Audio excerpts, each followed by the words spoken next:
but I'll go ahead and get started and dive right in with an introduction as to what this panel is, why we're gathered here, and then kick things off. So you probably know, if you've registered, that this is a panel discussion on small business ownership and the intersection with disability. The reason why this is important, it's Disability Pride Month. It's the last day of July, and the whole month of July, you've probably, hopefully, been seeing some content being pushed out on social media about disability and disability pride. So some stats to give you a little bit of context about why we're talking about this as small business owners. According to the National Institute on Disability, Independent Living, and Rehabilitation Research, there are about 56 million people in the United States who are living with a disability. That's about 20% of our population. So that means people with disabilities make up the largest marginalized group of people in the United States, which is a pretty big deal. People with disabilities are also more likely to be self-employed than their non-disabled counterparts, and they're also twice as likely to be unemployed. So like making an income is a really big deal in the disability community. It's super important. And I should also say, don't forget that each of these people is a potential customer for you and your small business. So our hope here is to share some insight into what it's like to be a small business owner with a disability, offer you some tips on how you can be a more supportive friend, a more supportive community member, and how you can make sure your business is accessible and open to clients who might have a disability. This is a really important conversation that doesn't happen often, and so I want to thank each of you who is showing up live today or hopefully watching the replay. And I also want to give a big shout out to Wendy Zook, who's like behind the scenes supporting us right now. She's the hero who made this all happen, and she does a lot to make sure these important community conversations are being brought to light and have the opportunity. So thank you, Wendy. I think you're on the chat, so drop her a little bit of love there. Just a couple more housekeeping things before we get kicked off, then I promise I'll go on mute for a little bit. I did want to note that disability encompasses both visible and invisible, mental and physical.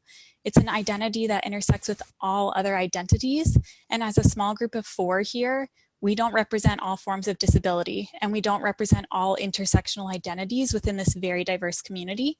So, this is just 4 perspectives out of many. So just to note that. And then to kick it off, normally you see Natalie on these conversations, so you're probably wondering, hey, why is Kait kicking this off? You might know me as the Community Development Manager for HoneyBook and Rising Tide. What you might not know is that I'm a painter by trade. I studied painting at a small college in Massachusetts, and after making my way down the eastern seaboard, I ended up moving out to Washington State, where I live with my husband, my daughter, and my rescue dog. And intertwined with my passion for art and my Enneagram 2 heart for others and my work with Rising Tide, I'm also a rare disease advocate and a myasthenia gravis patient. So this is a very relevant conversation that's very personal to me, which is why I probably sound a little nervous. And my ultimate goal is to empower others, and hopefully that'll lead to a more inclusive world for those who are living with chronic illness and disabilities. So all that from me. I would love our panelists to introduce themselves. So I'm going to call you out one by one so you can pop your faces to the front of the screen. And I'd love to start with Martine. Hi, Kait, and everybody else. Thank you so much for having me on this panel. My name is Martine Dardignac. I am a wedding planner and a caterer out of New York. Kait, by the way, I've also lived in the state of Washington, so we'll talk about that another time. I am also, I have rheumatoid arthritis, fibromyalgia, and chronic migraines that I've had since I was a child. I love to laugh, and I love to figure things out to make life simpler for myself as well as everybody else. We're so happy you're here, Martine. We will have to talk about Washington. Which means I should probably bump on over to Kit, who's another person who has lived in Washington. So Kit, if you want to introduce yourself.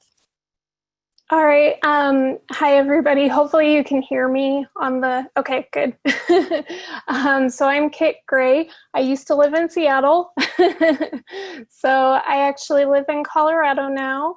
I am kind of a park ranger, educator turned artist. And so I do natural history illustration of North American wildlife. And then I also do pet portraits. And I'm here because I have lupus. I've had lupus since I was about 12. So it's a very big part of my life. It's affected the way that I went through school and the way that I had to deal with employment. And so, you know, just like a lot of people here. So anyway, that's about it for me. And then Nichole, last but certainly not least, I'd love for you to introduce yourself as well. Sure. Hi, everybody. I am Nichole Beiner Powell-Newman. I am an attorney by trade, and I am the co-founder and CEO of Nicole Gabrielle Consulting, which is a leadership and culture consulting firm where we focus on helping people create inclusive, equitable cultures so that everyone in their business and organization can thrive. And we've also been doing consulting for small businesses in how to make your marketing and your messaging more inclusive. I am here. This is a topic that has become very near and dear to my heart very quickly. 5 years ago, I was diagnosed with a series of neurological disorders. And recently, in this 5-year span, I've been trying to figure out exactly the core of what's wrong. And so I am an endometriosis warrior, an adenomyosis warrior. I also deal with chronic migraines and small fiber neuropathy. So a whole host of things to talk to the doctors about, like many people here. And I'm sure we'll get into that as well. Awesome. Thank you all for introducing yourselves. So one thing we didn't mention is that each of these incredible women are also leaders within the Rising Tide community, leading local chapters or leading our online chapter specifically for small business owners who have chronic illness or disabilities, and also as moderators for our Rising Tide Facebook group. So thank you for volunteering your time and loving on our community so well. We're better for it. And some of you have already touched on this, but I'd love to dig into it a little bit more about how having a disability impacted your decision to start your business. So whoever would like to take it from there, I think this is a really important topic. I guess I can start and then I'll pass it off to someone else. So like I said, I worked in natural resources. I was an educator at a park. I loved my job. But sometimes when you have a disability that impacts your energy levels, especially, traditional jobs just don't work. You might need different hours, whether that's based on the number of hours that you work, or it's based on the part of the day that you're able to work, so that you can kind of utilize the times when you are more functional. Like for a lot of us, mornings are a difficult time because we might have stiffness and pain and stuff like that happening in the morning, or we don't sleep well. And so mornings just, for a lot of us, don't work. And so for me, in 2013, I had developed some brain involvement from my lupus, and that kind of led to me having to stop working completely. And when I got to the point that I was ready to possibly try something, it just seemed like being my own boss and having control over things was probably a better way to go. And it comes with caveats, because I think you guys all know this, like being your own boss is not exactly that, because you also have clients to deal with and everything. So it's not quite that simple, but it gives you a little bit more control at least. I agree with Kit. I would say that mornings are definitely difficult for me. I've been fortunate in that a lot of my employers in the past have been very flexible in terms of when I come in. I've had chronic migraines since I was a little kid. Most people have worked with me. Even so, there's an expectation that we will be available Monday through Friday, 9 to 5. And so when I started my event planning company, part of it was that I hope to eventually be able to at least cater to a schedule that makes my life a little bit easier. To Kit's point, it's not that cut and dried. Part of it is just being able to manage my schedule in a way that works for me, which is more doable as a business owner than it is working for a major corporation. My answer actually is and echoes a lot of what Martine said and what Kit says as well. For me, I was a corporate attorney, and there was just no way when I got sick. I mean, I could barely walk, and so there was no way I could keep 60-hour billing weeks, which means we were working more than 60 hours because you only bill when you're working on a client project exactly. And so that it just wasn't possible. And I knew that this was something I was really passionate about. And one of the things that became apparent very quickly when I got sick was that people really don't understand chronic illnesses in a nuanced way. So it's like, you're disabled, okay, where's your wheelchair? Or like, you're not disabled. And there's not really this in between. So even though we are celebrating the 30th anniversary of the ADA, there's still so much that people need to understand about the range of chronic illnesses that people can have and about the support that different people need to have. And so for me, the only way to get that support was to create it. And so I created a business, and I told, I said, this is what I really care about. And I want us to use our skills to help other people understand where they can do better. And so this panel is really exciting for me because it is another way of living out that dream and that mission. And hopefully, little by little, we'll begin creating the world that we need to see. Nichole, you touched on what I think is a really important point about how important it is to have support and community, especially when you're going through a diagnosis process, because that often can take years, sometimes longer. And then what it looks like once that does come to fruition, you do have a course of treatment or something to call what's going on in your life.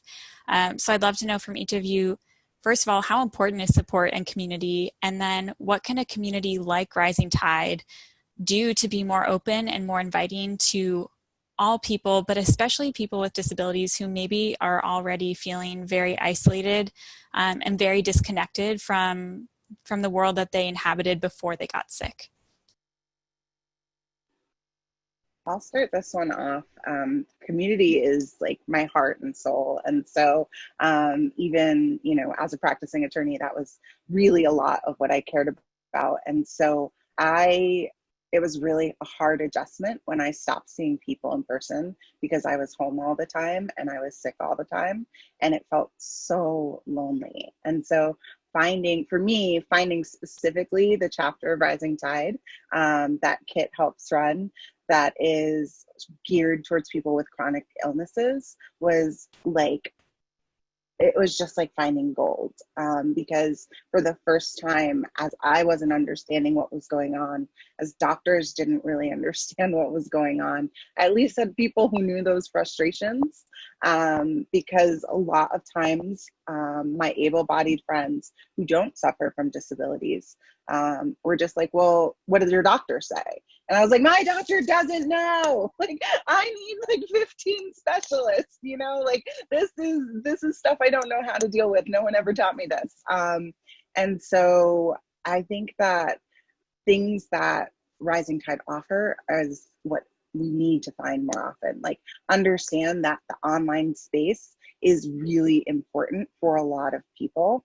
And I know that it's uncomfortable for some people to be shifting into the online space, and people are talking about Zoom fatigue a lot. But understanding that this is the life that a lot of people live and the way that a lot of people are able to connect with one another. I get a little prickly when people say social media isn't real life, because I think for a lot of people, social media is the connection to their realist life that they can live while they're sick. And so I think that one of the things that Rising Tide can do amazing is, showing the importance of live transcription, right? Like even having that available, doesn't really happen ever. Instagram, Facebook, I'm talking to you, use your money, do better. And so showing people that there are workarounds now while we wait for those large companies, and also creating more compassion for the array of disabilities and what people might be dealing with. Yeah, go ahead. You can go ahead. I'll go after you. I one of the things that's been interesting for me right now is prior to COVID, there were a lot of things that we were told were not possible, right? We can't work from home. We can't meet online. We can't. And as soon as the majority of people had to figure out a way to make that happen, all of a sudden we found out we actually can. And that there are ways for us to connect and there are ways for us to meet, even though we can't physically see each other in person, which has been a blessing. But to some of Nichole's point, it's been a little bit painful to see kind of the negativity around Zoom fatigue or, another online meeting and I'm just tired right now. Sometimes we don't have a choice, right? Like sometimes there isn't anything else that we can do. And what a blessing that we found a way to ensure that we can all still continue to support one another and meet together and do the things that we need to do, even if it is from a distance. And so what I really appreciate about Rising Tide in general and the creative and chronically ill group that Kit runs is the fact that that's what we do when you have to figure out a way to do that and you find a way to include people who might otherwise not be able to do that. Yeah, so same thing for me. And what I just wanted to say is there are some of us who are part of Rising Tide. We may even run groups like the one that Kait and I run for chronically ill creatives, and we have never been to an in-person meeting, ever. And a huge part of that is just that it doesn't work for us. And so I think that if you are someone in this community who is trying to be a leader within this community, it's a great way to think like, what's happening now that I could possibly continue in order to make things a little bit more accessible for people who can't just pick up and go to a meeting all the time. So it's, I think a lot of us who are chronically ill or disabled, we have relied on online communities for a very long time. And that's just because, like Nichole was saying, our friends don't get it, our family doesn't get it. And so we have been seeking out these connections with people who do get it. And so that's been a very valuable part of our lives for a long time. And the cool thing is that even in this community, you can potentially have that type of connection available just as another facet, It doesn't have to be the only thing, but having options that are more accessible is really valuable, and it will make it so that people who do have limitations might have more of an opportunity of getting that community. That's so important. And I think, Nichole, it was you who said the piece about like social media not being real. And whenever I see that, I always like to draw on like my relationships within the Rising Tide community, where I'm like, Kit and I have never met. We've been friends for 5 years now. We talk almost every single day. She probably knows more about me than like my own sister sometimes. And just because we haven't met in person doesn't make that relationship any less valid.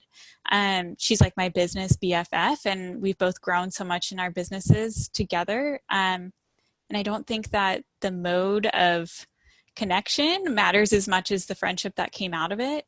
And like, I'll call myself out too. I'm the person who helps with development and strategy for our community.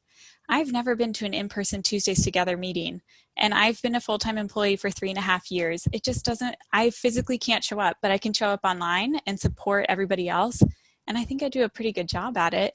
So I don't think anyone would say that, you know, just because I only interact online, my input is any less valid. So just want to put that out there because I think it's important. And we had a pre-planning call and we kind of discussed this a little bit more. We like talked for 2 hours. I promise we won't keep you 2 hours today. But there's no better time to start practicing these things that we can do to be better down the road than right now. Like, there's never been a time where everything has just stopped, where we've had to actually like evaluate the ways we connect with people, the ways we build our businesses, the ways we make sure we're taking care of others. Like, we need to take care of this opportunity and start thinking through these things, so that way when things start reopening, when everybody's in a rush to get back to meeting in person, we're not leaving behind everybody else who's been left behind all along.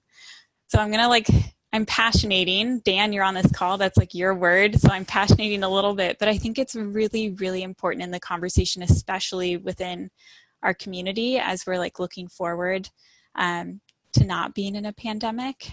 Let's not leave 20%, you know, of our population behind when we start to move forward.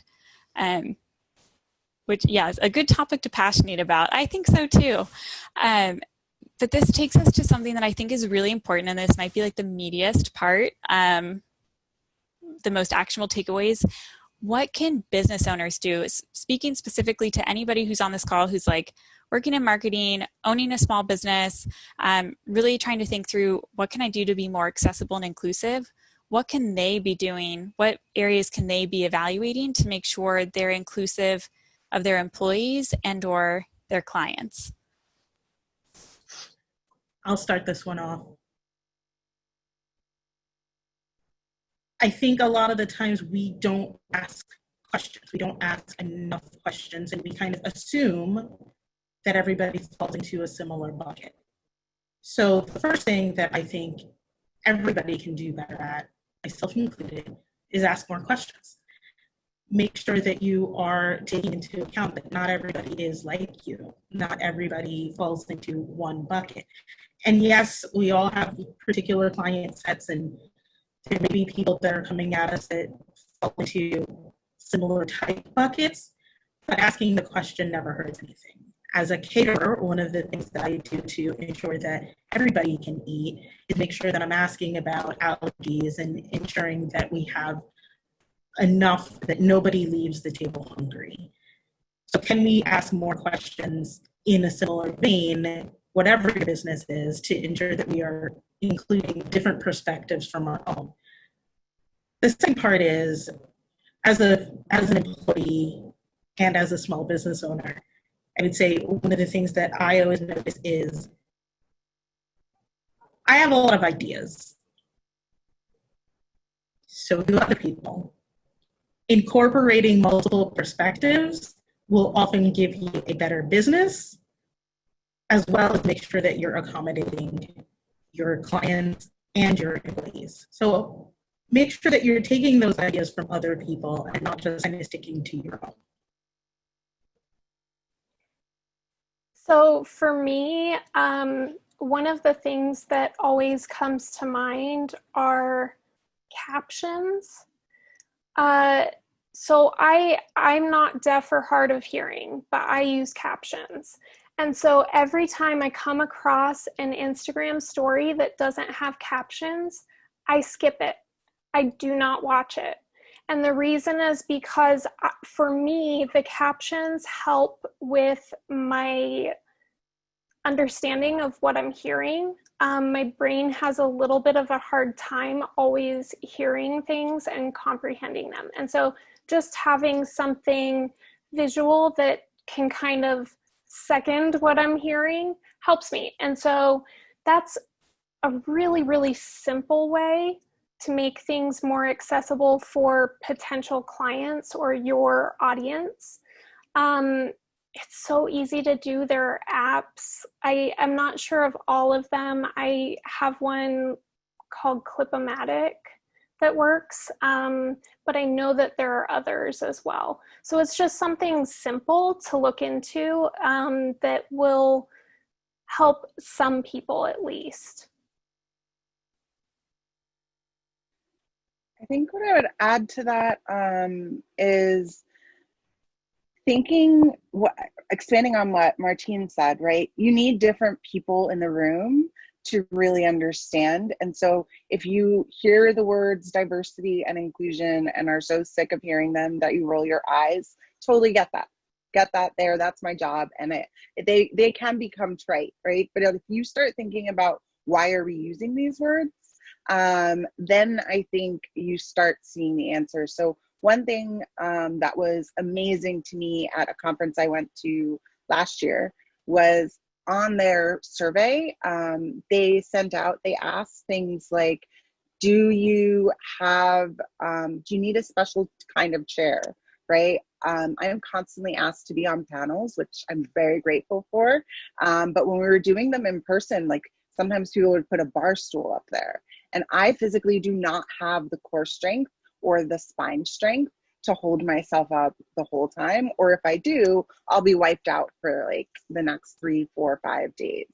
And so even just asking like, hey, are there any like seating accommodations that you need? Or do you have a preference on, what kind of seat you have?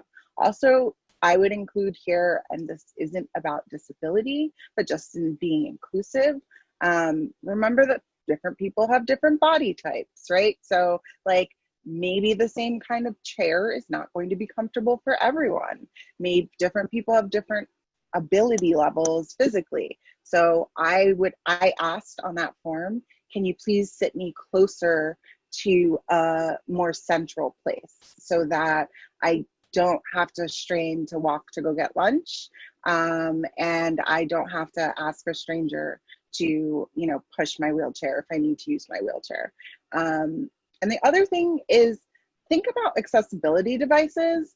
Just think about them, like incorporate them into things that you think about more often. Like diversify your feed on social media, whatever platform. Like follow a few people who have visible disabilities, right? You will learn about their struggles and you will learn about things that they have to overcome that you can say, oh, you know what, that's a quick fix. I can just change instead of maybe I'm in an old building.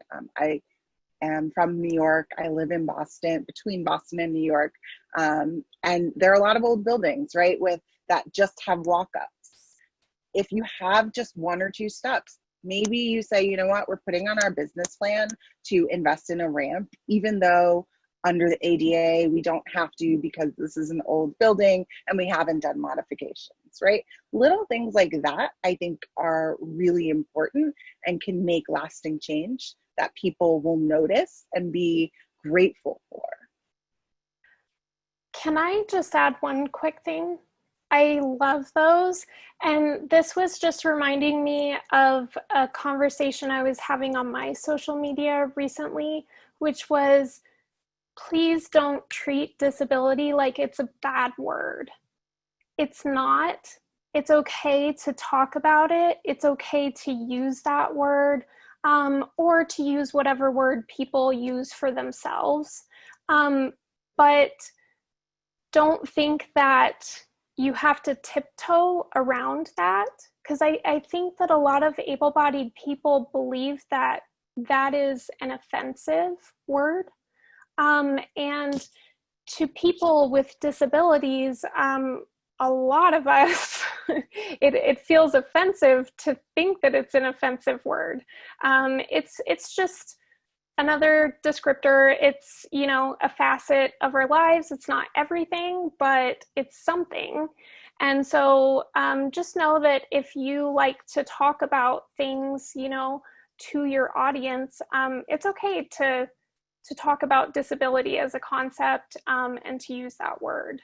It feels much more inclusive, to me at least, when I see people actually okay talking about that as a topic and not using filler words. The ones I was talking about that I had seen were like special abilities and things like that. And it's just it's okay to say disability. I think that's really important. For me personally, it took a long time for me to admit that I have a disability. And part of that is there seems to be such a stigma around it. Growing up, like, I have a fear of being lazy. This is a real thing, because I might be in pain, but I never want to seem as if I'm not trying or if I'm not doing my best. And because of the way that people see disability inherently, the way that we talk about it, it makes it that much harder, if you have one, to want to be placed in that category. And granted, nobody wants to be placed in that category, but admitting it or owning up to it is so much harder, because you don't want people to see you as incapable or as somebody that they have to opt out because of a chronic illness or a disability.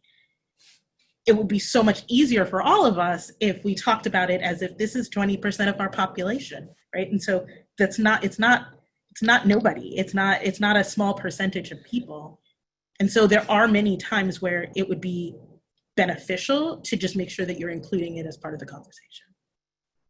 And to that point, I also had, I mean, it probably wasn't until even this year that I started identifying as disabled, right? There was, especially with not being like, or having different diagnoses and getting different words from doctors, I was just like, okay, well, you know, I'm going to be quote unquote normal again soon, you know, like I just am going to keep doing all these, whatever, treatments, physical therapy, all this stuff. And like, I'm going to get my old life back. And it took a while for like that grieving process to happen. And for me to say, okay, maybe I will, maybe I won't, but like, this is my life now. And that uncertainty is part of my life now as well. And so I would say, to answer the question about what else can employers do, there are just things, if you find something that you're doing just because you've always done it, you probably shouldn't be doing it, okay? Like if your only reason is like, that's just how it is, or that's what we've always done, then I encourage you to go a little bit further and say why. Why are we doing it this way? It's, you know, it's a new century. Like, can we be doing something different than we always have done? And so that's the piece people are really resistant to. And I think that that's where ableism comes in the most. And I get it. That is how we are socialized, but normalizing the conversation, I like to go between disabled or disability and just differently abled, and normalizing language that talks about, like, don't ignore that you see my wheelchair. Don't teach your child to like, oh, hush, don't ask about the wheelchair when you pass her. Answer honestly when, you know, a child or a person asks, like, why, you know, mom, dad, why is that person in a wheelchair? Like, just say, oh, different people get around differently. I heard that from someone, and I actually stopped her and said, thank you so much for responding that way. You were the first person in 4 years who I've heard respond that way. Everyone else just shushes their child or says, you know, like, don't talk about that. And that's the problem, you know, and if you've done it before, like, learn and move forward.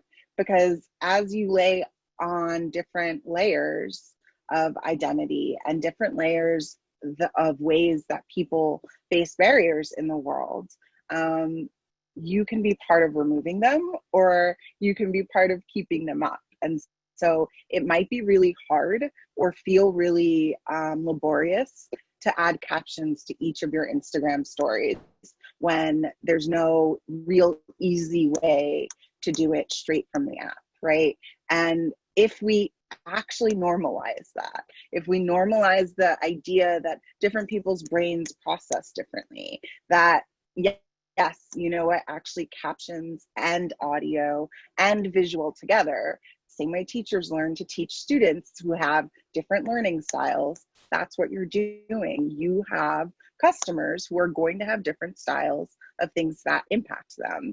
And so I think it's just really important to both normalize the way we talk about these things, and also understand them better. And you only get to understanding them better by, yeah, exactly what Martine said, asking the questions when your employee asks for extra time off, being compassionate, creating a culture where someone feels like they can say if they have to, you know what, we're going through this really hard time with doctors and I don't want to go into it, but like it's far more complicated than just needing, 5 sick days. Or I need to care for my friend, spouse, family member, whatever it is.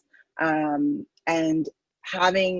creating a culture in your organization, in your small business, where your employee feels like they can tell you that, where they feel like they can say, I need help and support, and here are ways that you as my boss can support me. That's so important. And for me, like getting into like the personal experience of it is just trying to communicate that it's really hard to always have to ask for stuff. We've spoken about this before, Nichole, that when you start thinking ahead, when part of your planning takes into account that other people experience the world differently, it makes it easier for your client or your employer or your coworker to be able to do the very hard thing, which is asking for something that they're not sure you're going to say yes to. Because we're conditioned to always be told no. Like I think all of us who've been on this panel have had to probably fight for education, fight for access to healthcare, just constantly coming up against barriers of like, no, it's not worth investing in. No, I can't help you. No, your case is too complicated. And just understanding that like creating that culture of trust is so important for someone with a disability to just feel like they can exist as like their most authentic self, and that it's safe for them to make the ask, even if it doesn't look how they want it to. And that kind of brings me to another question, which is the idea of reasonable accommodations. And I think that's why a lot of us kind of tiptoe around the big asks we need to make, because ADA is kind of gray. Like there's a lot of gray area of like, what is an accommodation? What is reasonable?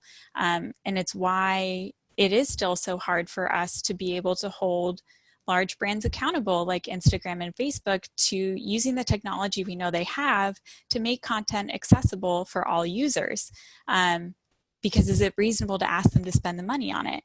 So I kind of want to dig into that. I know it's like a tricky topic, but I think it's really important and relevant, especially since the 30th anniversary of ADA was on Sunday.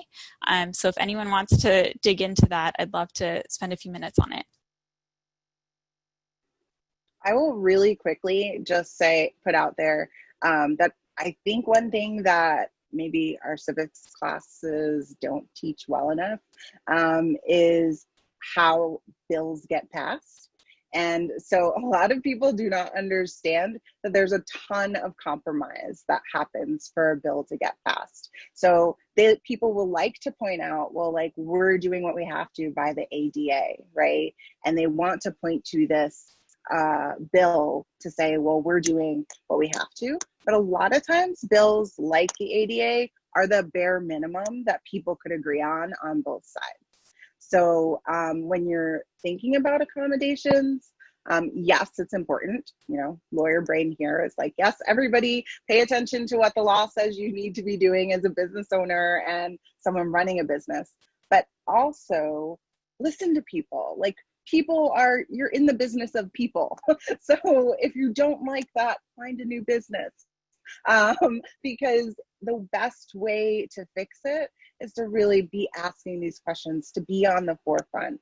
And there's a way to do that that is both profitable for your business and also just the right thing to do. And so when you're thinking about what a reasonable accommodation is, I know for me, the legal field, particularly corporate law, was very strict about saying, you know, well, we're going to create, or for reasonableness, we're going to use this hours benchmark, which was 65 or 75 hours billed a week.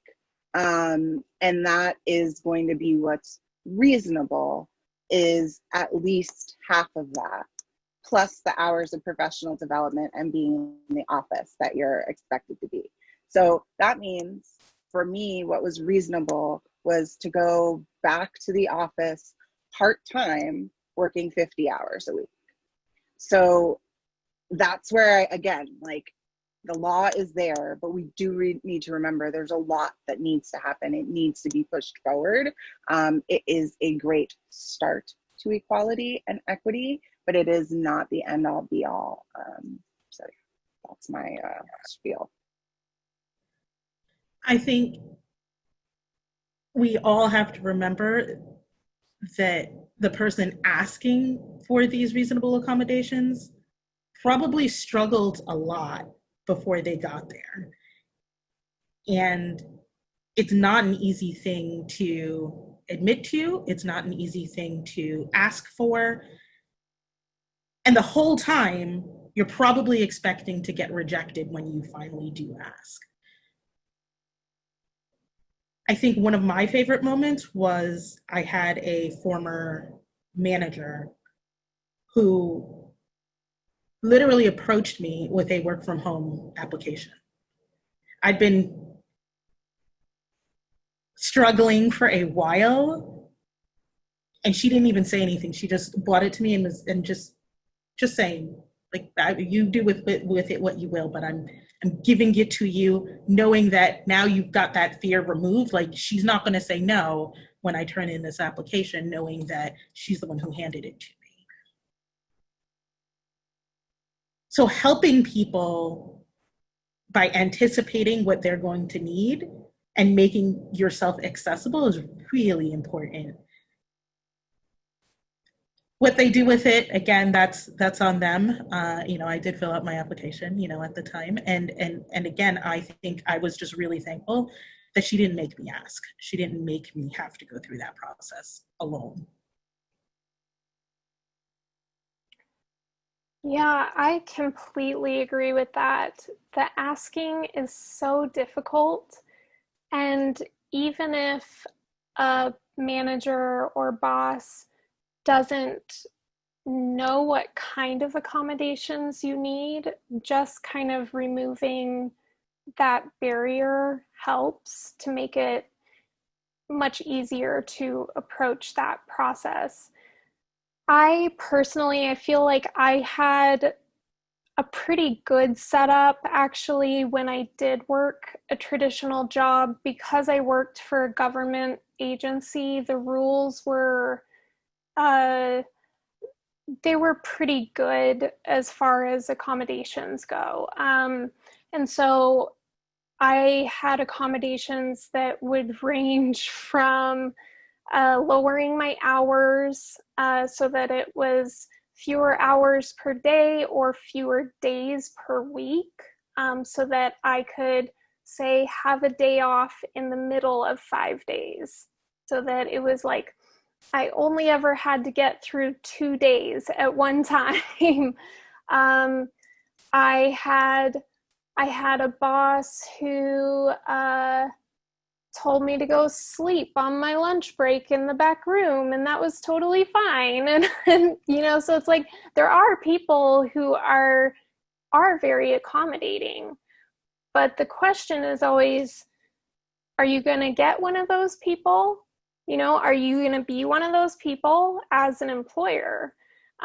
So I think that's where if you employ people, you can really help that process just by making it known that you are someone who is willing to help find a situation that works for everyone, you know? And sometimes it means that, you know, maybe if that person has to take some time off, not work as much as usual, maybe you have to kind of find a compromise so that some work is getting done, but maybe all of it can't get done at that time. You know, I don't know. It's the hard thing with accommodations is that there's no one answer for anyone. It's all different. Like even the four of us on this panel, we would all have some differences in what works for us. And so I think that's where you have to be really open to having that conversation and walking into it with the mindset of, let's find something that works for you and for me. And, you know, let's find something that, because I think the end goal of accommodations is really find something that makes it so that this person can keep working.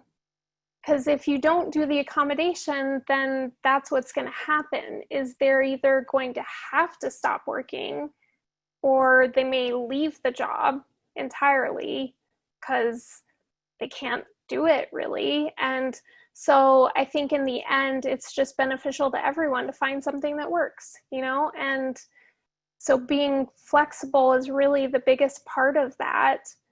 And then being willing to be the person to maybe push the conversation in that direction or put it out there just so that the person with the disability doesn't always have to be the one to have that scary conversation initially.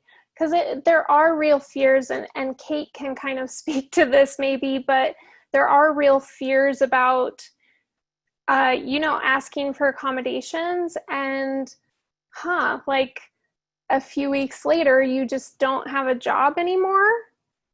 So I'll let Kait talk about that. But, good times, right? Like, yeah. This is around the time Kit and I met.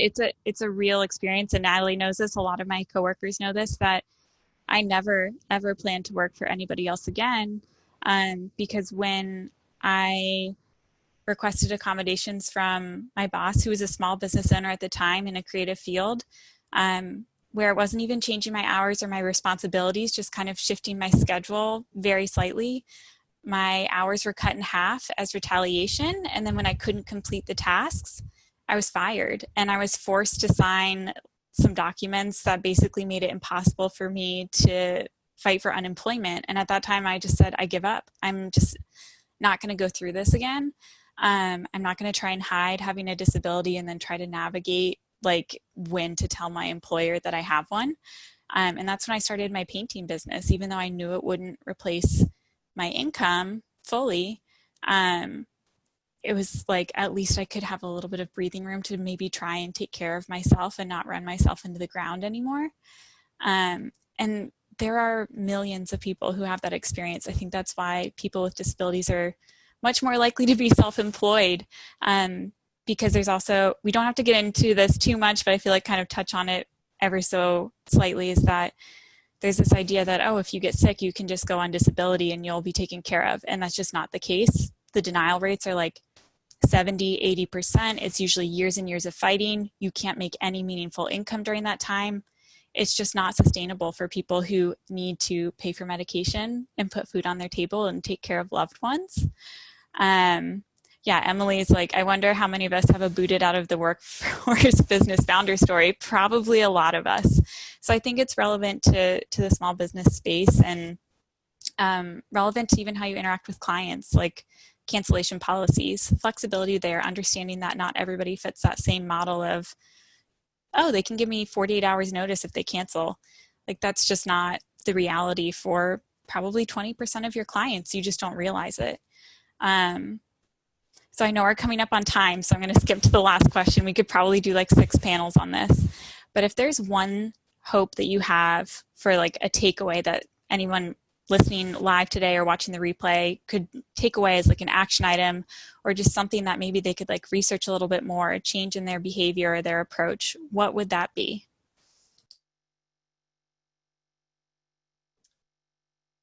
I'll go first.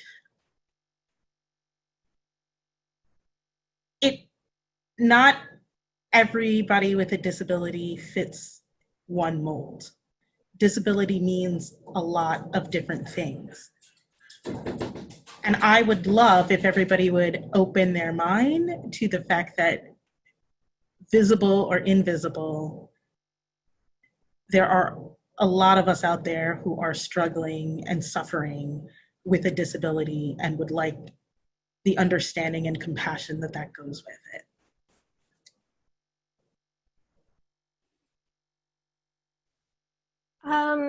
This is a hard one. It's hard to pick one thing. I guess for me, I'm a person who likes to see action, and so I would love for people to walk away from this incorporating some people who are disabled into their circle of creatives. Get some of those perspectives, and then find 1 or 2 things that you can start with to improve accessibility within your organization. And that may be different for different organizations depending on what needs to be done. And I think the important thing to remember with that is that you're not done. When you do those 1 or 2 things, you're not done, but that's a start. So I would just encourage people to, it's great that you're here and listening to all of this, but this is not everything. And you have to actually start doing some things that are tangible, that can make a difference for your clients, for your employees, for just people who are following you. So, try to find something that you can do. I love that. I think I would just reiterate expanding your circle and allowing that to also mean whether you are mid-level management at a company, whether you oversee only 1 person, or you are the boss at a company, you have the capacity to build a culture that is open to complex, nuanced conversations. And so if 20% of the population has a disability, that doesn't even account for the people that love and help take care of those people with disabilities, right? Who also need support as well. So if you are thinking more broadly and saying realistically, someone in my organization, at least one, even if I am an organization of 1 or 3, at least someone I interact with is impacted by disability or health inequality. And how can I be more supportive so that they're not afraid to say, I need help or I need the flexibility? If that deadline really isn't a hard deadline, why are you saying, really, you got to make this deadline, and creating pressure on people to then say, oh, great, thanks for getting to me on Friday, I'll look at it on Monday, right? Let's be thoughtful in that way. Let's say, all right, actually, just say up front, I'm not going to look at this until Monday. If you can have it as clean, as crisp as possible, take the time you need between now and then. And I think that's about really expanding your circle and expanding your way of thought beyond infantilizing people with disabilities, beyond pitying a disability, to really understand what does it mean to live or love someone who has a disability. I want to do a call out right now. I don't know if she is on this call, but if you're a small business owner and you're thinking through accessibility right now, I would love for you to connect with Erin Perkins, who owns MabelyQ. She's building out like workshops and online courses. She does one-on-one evaluations for small business owners specifically for accessibility. She is incredible. I'm going to drop her website in the chat in case you want to check her out. But I think that's a great place to start if you're a business owner feeling like, oh my gosh, I need someone to help me with this. Hire someone who's an expert, pay them, and learn from them. That would be my takeaway. So I'm going to pop Martine, Nichole, and Kait's websites in the chat so you can potentially hire them, follow them on Instagram, leave them lots of love. And I just want to thank each and every one of you who joined. I know this is a topic that's not exactly cool and sexy to engage with, but it's super important. And I want to thank each of our panelists for being willing to step into a more visible, vulnerable role in discussing this as well. We're all better because of it. So thank you everybody for joining us. And there will be a replay if you want to come back and learn through the notes. We can also like share the transcript too if you want to revisit some of these points. But thank you everybody.